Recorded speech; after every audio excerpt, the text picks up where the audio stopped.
ஒரு கண்ணு வச்சு விடுறதுன்னு வச்சுக்கா காயத்துக்கு கண்ணு கண்ணு வேப்பங்கண்ணு கண்ணா அது அப்புறமா வச்சு விடலாம். இல்லை இப்படி அமைதி நாங்கள் எதிர்பார்க்கல. இப்போ தண்ணி வந்து பண்ணானுங்க சும்மா எடுத்து போச்சு. அது மேலே கை விடாது, அதே கை கையில் கூட வச்சுக்கலாம். நமக்கு தேவைப்பட்ட கையில் கூட வச்சுக்கலாம்.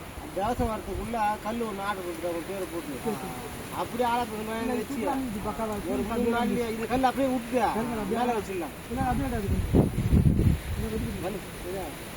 வச்சு போட்டுதா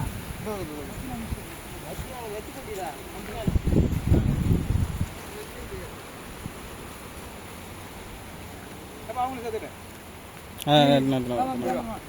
அவங்க மட்டும் இருங்க. இல்லை